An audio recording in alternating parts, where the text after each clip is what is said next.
Hello दोस्तों, नमस्कार। आज हम पढ़ेंगे हमारे अतीत भाग 1। जो किताब है वो कक्षा छठी की एनसीईआरटी बुक से इतिहास की है। पहला पार्ट है हमारे अतीत का। तो सबसे पहले आपसे मैं एक क्वेश्चन करना चाहता हूँ कि साधारण स्त्री पुरुष अपने कार्यों का विवरण क्यों नहीं रखते थे। साधारण जो स्त्री पुरुष है वो अपने कार्यों का लेखा जोखा क्यों नहीं रख पाते थे।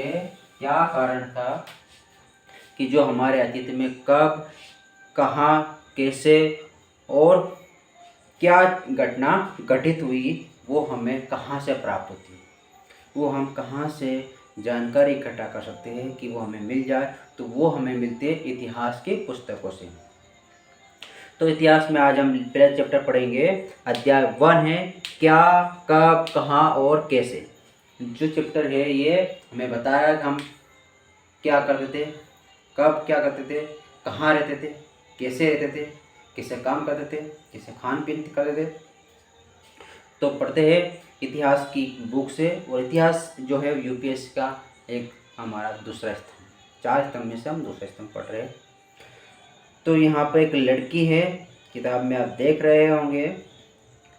और गाइस, आप किसी भी वीडियो को देखें तो देखने के पहले आप एनसीईआरटी बुक्स को अपने पास में ज़रूर रख लें, क्योंकि मैं तो पढ़ा रहा हूँ आपको, लेकिन साथ में हार्ड कॉपी होना भी बहुत ज़रूरी है।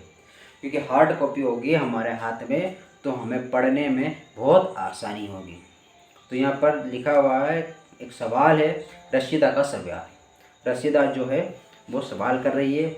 एनसीईआरटी ने अब जो भी क्वेश्चन करेगा वो फीमेल करेगी। एनसीईआरटी ने महिलाओं के सशक्तिकरण के लिए अब क्या कर दिया, जो भी पात्र है किताब में, पात्र है क्वेश्चन करने वाले, पूछने वाले, वो सभी फीमेल रहेंगे। तो यहाँ पर रशीदा है। रशीदा का सवाल है, रशीदा बेटी अखबार पढ़ रही थी। क्या कर रही थी? अखबार पढ़ रही थी। अचानक उसकी निगाह एक सुर्खी पर पड़ी। उसकी निगाह सुर्खी पर पड़ी 100 साल पहले। वो सोचने लग गई कि 100 साल पहले भी कुछ हुआ होगा या कुछ ऐसा कुछ है कि इतने वर्षों पहले क्या हुआ। उसके दिमाग में एक सवाल ने घर कर लिया, कैसे पता लगाए कि 100 साल पहले क्या हुआ था। यहाँ जानने के लिए कि कल क्या हुआ था, तुम रेडियो सुन सकते हो, टेलीविज़न देख सकते हो या फिर अखबार पढ़ सकते हो। साथ यह जानने के लिए कि पिछले साल क्या हुआ था, आप अपने चिर परिचित व्यक्ति से जान सकते हैं कि पिछले साल क्या हुआ था। वो आपको ज़रूर बता सकता है, ताकि जो उसके दिमाग में, स्मृति में याद रह गई हो।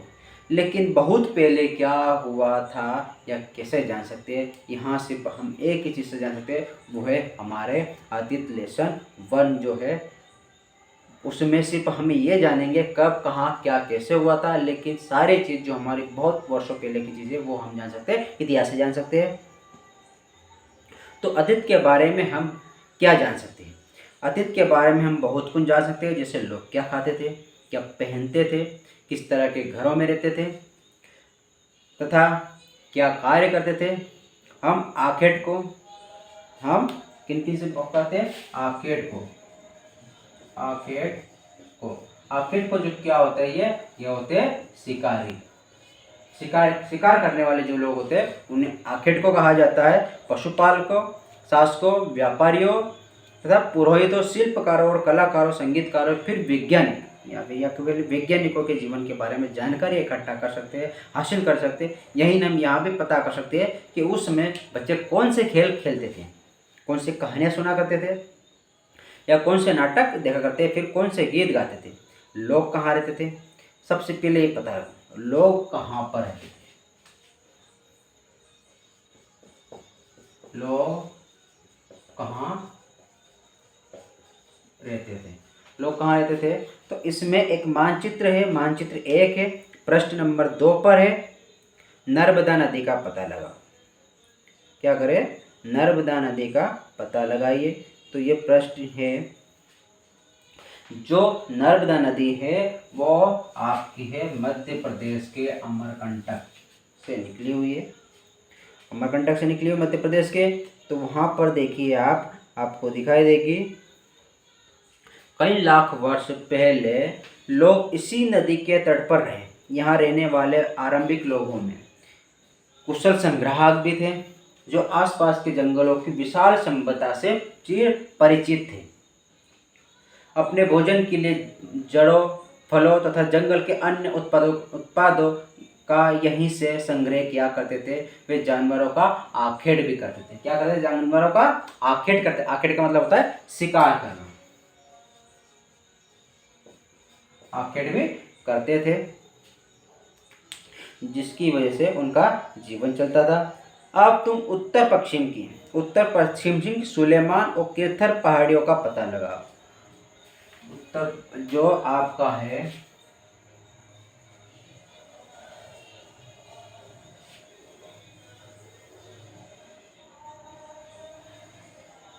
ये आपका भारत है, इंडिया है। इसमें आप क्या है, सुलेमान और किरथर पहाड़ियों का पता लें। जो सुलेमान और किरथर पहाड़ियाँ है वो इधर पाकिस्तान की तरफ है। कहाँ पर है? यहाँ पे सुलेमान किरथर पहाड़ी जो आपका है उत्तर पश्चिम की तरफ। उत्तर पश्चिम की तरफ है। इसमें किरथर और सुलेमान पहाड़ियाँ है। इस क्षेत्र में कुछ ऐसे स्थान है जहाँ लगभग 8000 वर्ष पूर्व स्त्री पुरुषों ने सबसे पहले यहाँ पर ये जो इलाका है, इस इलाके में सबसे पहले कब? 8000 वर्ष पूर्व। इस जो इलाका है यहाँ पर 8000 वर्ष पूर्व कौन सी खेती करी थी? यहाँ पर 8000 वर्ष पूर्व जो है गेहूं की खेती की जाती थी तथा जो जैसी फसलों को भी उपजाना आरंभ कर दिया था। उन्होंने भेड़, बकरी और गाय, बैल जैसे पशुओं को पालतू बनाना शुरू किया। वे लोग यहाँ गाँव में रहते थे, क्योंकि इंडिया गाँव का ही देश है और गाँव में थे। उत्तर पूर्व में गारो तथा मध्य भारत में विंध्य पहाड़ियों का पता लगाओ। ये उत्तर पूर्व है, ये उत्तर पूर्व है। यहाँ पर आपकी जो है कौन सा? गारो। यहाँ पे गारो पहाड़ियाँ है और यहाँ पे मध्य प्रदेश है। इस मध्य प्रदेश में आपकी यहाँ पर मध्य प्रदेश के पास में कौन सी है? विंध्य पहाड़ियाँ है। यहाँ पे ऐसे जो है आपकी कौन सी पहाड़ियाँ है? विंध्य पहाड़ियाँ है। ये विंध्य पहाड़ियाँ और गारो पहाड़ियाँ पे है। कुछ अन्य क्षेत्र ऐसे क्षेत्र है जहाँ कृषि का विकास हुआ, जहाँ सबसे पहले चावल उपजाया गया। देखो इधर तो गेहूं उपजाया गया यहाँ पे, और यहाँ पर गारो में और विंध्याचल में। और कहाँ पर? गारो और विंध्याचल में। विंध्याचल जो पर्वत है यहाँ और यहाँ पर सबसे पहले क्या उपजाया गया था? यहाँ पर उपजाया गया था चावल उपजाया गया था। क्या उपजाया गया? चावल उपजाया गया, जो गारो और आपकी विंध्याचल पर्वत श्रेणियों पर हो जाता। और सुलेमान और किरथर पहाड़ियों पर 8000 वर्ष पूर्व यहाँ पर क्या? यहाँ पर गेहूं उपजाए गए जाते थे। मानचित्र पर सिंधु तथा इसकी सहायक नदियों का पता लगाने का प्रयास करो। सहायक नदियां उन नदियों को कहा जाता है जो एक बड़ी नदी में मिल जाती है। लगभग 4700 वर्ष पूर्व इन्हीं नदियों के किनारे कुछ आरंभिक नगर फले फूले। सबसे पहले कहाँ पर पड़े? सिंधु नदी के पास में। सिंधु, क्योंकि हमारी जो हड़प्पा सभ्यता मोहनजोदड़ो जो सभ्यता है हम आगे पढ़ेंगे। इस विषय में तो सिर्फ हम जानेंगे अतीत में कब क्या कैसे हुआ था, एक नॉर्मल चीज़ जानेंगे। लेकिन हमारी जो सभ्यता सबसे पहले क्या है, कहाँ पर शुरुआत हुई थी? हड़प्पा सभ्यता, सिंधु घाटी सभ्यता सिंधु नदी के पास में हुई थी, जिसे हम आरंभिक नगर भी कहते हैं। ये समुद्र तटवर्ती इलाकों में तथा इनका विकास लगभग 2500 वर्ष पूर्व हुआ था। कब हुआ था? गंगा तथा इसकी सहायक नदी सोन का पता लगा। गंगा की सबसे मेन सहायक नदी है सोन नदी है। गंगा के दक्षिण में इन नदियों के आसपास का क्षेत्र प्राचीन काल में मगध था। मगध जो है वो यहाँ गंगा इधर से आई, यहाँ से सोन नदी। ये सोन नदी से यहाँ से जो मिली है, ये जो बिहार का जो क्षेत्र है, ये बिहार का जो क्षेत्र यहाँ पर मगध क्षेत्र था। ये वर्तमान में बिहार में बहुत ही शक्तिशाली क्षेत्र माना जाता था। इसके साथ साथ बहुत शक्तिशाली हुए, जिसमें आप जानते होंगे चंद्रगुप्त मौर्य और अशोक, जो बहुत ही शक्तिशाली राजा थे। लोगों ने सदैव उपमहाद्वीप के एक हिस्से से दूसरे हिस्से तक यात्रा की। लोगों ने इस जो भारत है, भारत को उपमहाद्वीप भी कहा जाता है। क्योंकि उपमहाद्वीप इसलिए कहा जाता है क्योंकि ऊपर जो है, ऊपर है यहाँ पे हिमालय पर्वत है, यहाँ नीचे हिंद महासागर है और यहाँ पे बंगाल की खाड़ी है और यहाँ पे अरब सागर। तो तीनों ओर ये सागरों से घिरा हुआ है और एक तरफ पहाड़ों से घिरा हुआ है, इसकी वजह से इसे उपमहाद्वीप भी कहा जाता है। तो इस उपमहाद्वीप की ये जो पहले क्या है, पूरा भारत एक हिस्सा नहीं था, ये अलग अलग रियासत, अलग अलग जो है यहाँ पे जनपद थी, जनपद महाजनपद जनपद होने की वजह से ये क्या है, एक उपमहाद्वीप कहलाता था। और यहाँ पर लोगों ने बहुत सारी यात्रा की, जैसे ऊंचे पहाड़ियों, रेगिस्तान, नदियों तथा समुद्रों के कारण यात्रा जोखिम भरी होती थी। फिर भी यात्रा उनके लिए असंभव नहीं थी। अतः कभी लोग काम की तलाश में तो कभी प्राकृतिक आपदाओं के कारण एक स्थान से दूसरे स्थान आ जाते थे। काम की तलाश में यहाँ से वहाँ पलायन किया करते थे। कभी कभी सेनाएं दूसरे क्षेत्र पर विजय हासिल करने के लिए जाती थी, क्योंकि इलाका जीतने के लिए भी सेना यहाँ से वहाँ जाती थी, इसलिए भी यात्रा किया करते थे। इनके अतिरिक्त जो व्यापारी लोग होते थे वो अपना माल बेचने के लिए भी यात्राएं किया करते थे। धार्मिक गुरु जो है लोगों को शिक्षा सलाह देते हुए एक गांव से दूसरे गांव पलायन किया करते थे। कुछ लोग नए तथा रोचक स्थानों को खोजने के लिए भी यात्राएं किया करते हैं। आज लोग यात्राएं क्यों करते हैं? आज हम यात्रा क्यों करते हैं? क्योंकि हम भी यात्रा इसलिए ही करते हैं, किसी धार्मिक स्थल को देखें, पर्यटन स्थल को देखें, हम कहीं पर नौकरी करने जाते हैं या कहीं व्यापार करने जाते हैं या कहीं पढ़ने जाते हैं तो हम यात्रा करते हैं। तो उसी ज़माने में भी ऐसे ही यात्रा किया जाता है। एक बार फिर से मानचित्र 1 को देखो। पहाड़ियाँ, पर्वत और समुद्र इन सभी उपमहाद्वीप की प्राकृतिक सीमा का निर्माण करते हैं। हालांकि लोगों के इन सीमाओं को पार करना आसान नहीं था। जिन्होंने ऐसा चाहा वे ऐसा कर सके, वे पर्वतों की ऊंचाई को छू सके तथा गहरे समुद्रों को पार कर सके। जो बिरले नौजवान थे, बिरले लोग थे वो पर्वतों को पार कर गए, समुद्रों को पार कर गए तथा वो इस महाद्वीप में आकर रहने लगे। कई सौ वर्षों से लोग पत्थर को तराशने, संगीत रचने तथा यहाँ तक कि भोजन बनाने के तरीके के बारे में भी एक दूसरे के आचार विचार अपनाते थे। अब आते हैं हम देश के नाम। देश के नाम किसे पढ़े? जो ये हमारा जो देश है, हमारा जो भारत है, ये जो भारत है, इस देश का नाम भारत है, इंडिया है। ये कहाँ से निकला? तो अपने देश के लिए हम प्राय इंडिया तथा भारत जैसे नामों का प्रयोग करते हैं। क्या करते हैं? एक तो इंडिया, भारत जैसे नामों का प्रयोग करते हैं।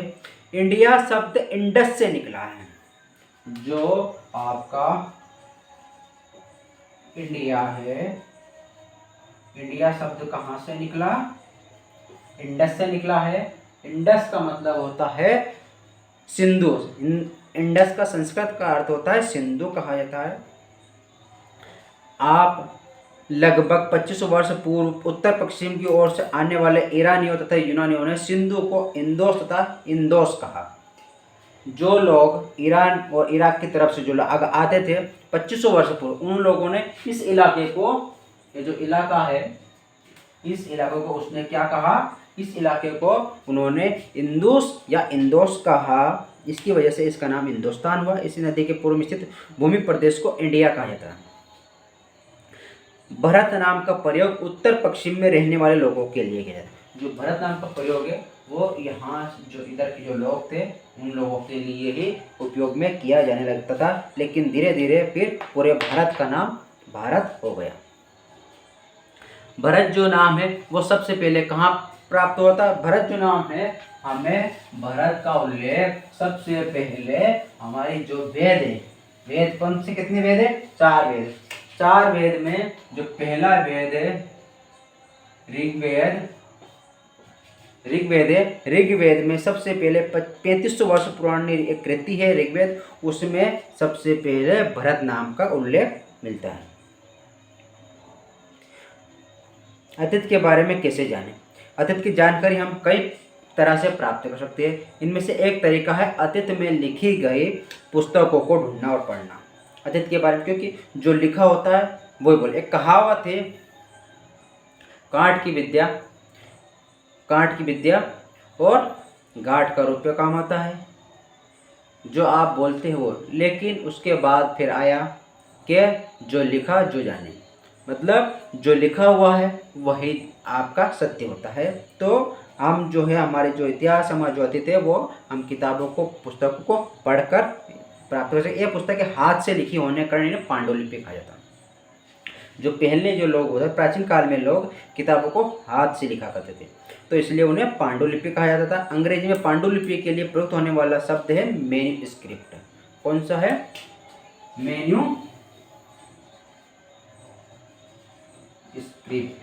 मैन्युस्क्रिप्ट का मतलब होता है हाथ से लिखने वाला। मैन्युस्क्रिप्ट शब्द जो है वो लैटिन शब्द है और मेन्यू जिसका अर्थ है हाथ से निकला। ये पांडुलिपियां प्राय ताड़पत्रों तथा हिमालय के उगने वाले भुर्ज नामक पेड़, किसके? ताड़पत्र और भुर्ज नामक स्पेशल पेड़ थे। इनके जो छाल होती है वो छाल के ऊपर लिखी जाती थी। इतने वर्षों में इनमें से कई पांडुलिपियों को कीड़ों ने खा लिया। जाहिर सी बात है, अगर पत्ते रहेंगे या छाल रहेंगे तो उनको कीड़े खा जाते हैं या उद्दी लग जाती है। जो उद्दी लग जाती है उसको ख़त्म कर देते। फिर भी कई ऐसी पांडुलिपियाँ हैं जो आज भी उपलब्ध हैं। प्राय ये पांडुलिपियाँ मंदिरों और विहारों में प्राप्त होती हैं। पांडुलिपियाँ कहाँ मिलती थी? मंदिरों में और विहारों में मिलती है। मंदिरों और विहारों में इसलिए मिलती थी क्योंकि पहले इनको जो होते वो ब्राह्मण लोग थे और वो मंदिरों में निवास करते थे और ये पवित्र चीज़ मानी जाती थी। क्या मानी जाती? पवित्र चीज़ मानी जाती थी, इसलिए इनको मंदिरों में रखा जाता था। इन पुस्तकों में धार्मिक मान्यताओं व व्यवहारों, राजाओं के जीवन, औषधियों तथा विज्ञान आदि सभी प्रकार के विषयों की चर्चा मिलती है। इनके अतिरिक्त हमें यहाँ महाकाव्य, कविता तथा नाटक भी मिलते हैं।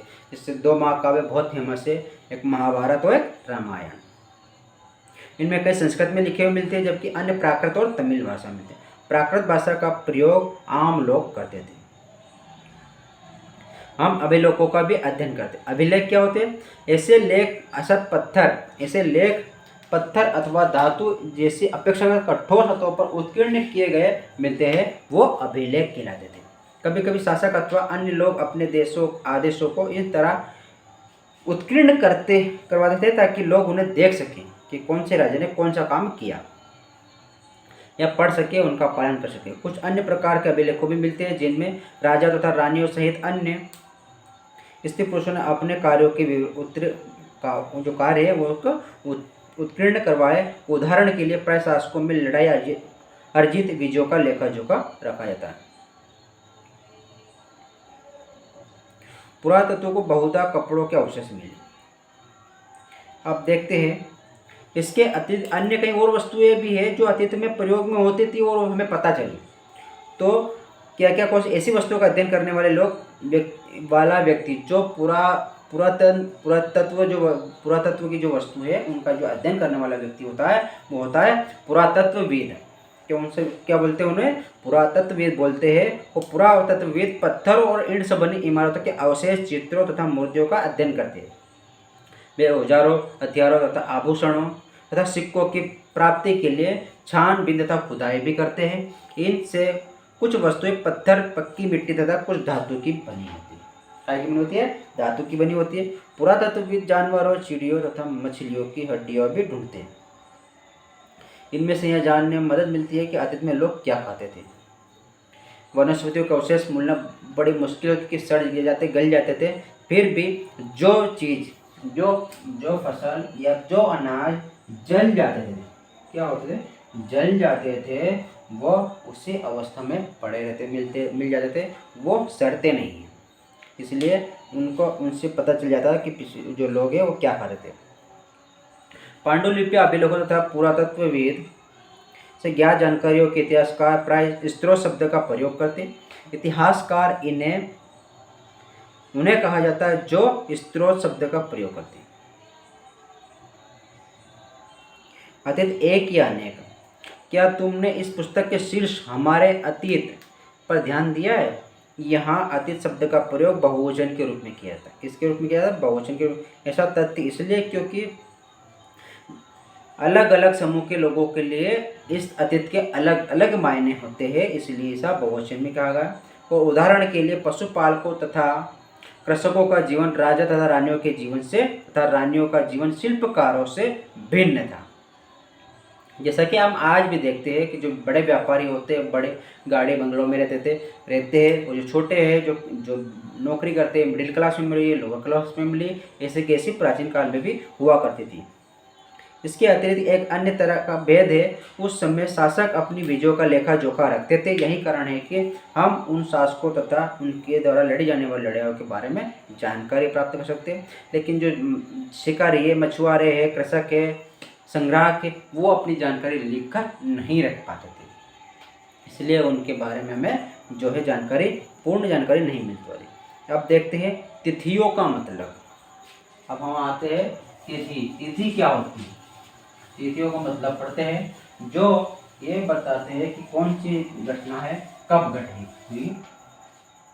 अगर कोई तुमसे तिथि के विषय में पूछे, तुम शायद उस दिन की तारीख, तिथि मतलब तारीख, माह, वर्ष, जैसे कि 2000 या इस तरह का कोई और वर्ष बताओगे।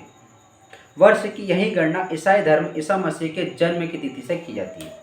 और जो जिससे हम बोलते हैं 2021, 2020, जो ये है, ये ईसा मसीह के जन्म, ईसा मसीह का जन्म जो है, ईसा मसीहा का जन्म जो है वो 0 मान लिया है। तो 0 से स्टार्ट होता है, 1 2 3 4 5 ऐसे करके 2021 आ गया। तो ईसा मसीह के जन्म को 2021 वर्ष हो गए हैं। और अगर इसके पहले इस 0 के पहले 1 2 3 4 5 2500 ऐसे रहेंगे, तो वो रहेंगे ईसा पूर्व और ये ईसवी। ईसा मसीह के जन्म के बाद जो समय होता है उसे ईसवी कहेंगे, और ईसा मसीह के जन्म के जो पहले की जो चीजें वो ईसा पूर्व कहेंगे। इतिहास और तिथियां। अंग्रेजी में बीसी, अंग्रेजी में क्या करते हैं, अंग्रेजी में लिखते हैं बीसी। बीसी का मतलब होता है बिफोर क्राइस्ट, मतलब जो क्राइस्ट है, ईसा मसीह है। अंग्रेजी में तिथि का मतलब होता है बीसी। बीसी का मतलब होता है बिफोर क्राइस्ट। बिफोर क्राइस्ट का मतलब होता है ईसा मसीह के पहले, तथा ईसा पूर्व होता है। कभी कभी तुम तिथियों से पहले एडी, हिंदी में ई लिख पाती हो, या एनो डोमिनी नामक 2 लैटिन शब्दों से बना है, तथा इसका तात्पर्य ईसा मसीह के जन्म के वर्ष से है। कभी कभी एडी की जगह सी तथा बीसी की जगह BCE लिखा जाता है, का प्रयोग होता है। सी का मतलब होता है कॉमन एरा, और BC का मतलब होता है बिफोर कॉमन एरा। सी का मतलब होता है कॉमन एरा, बिफोर, और BC का मतलब होता है बिफोर कॉमन एरा।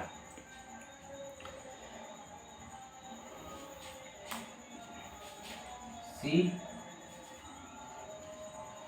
का होता है, क्या होता है, कॉमन एरा, और BC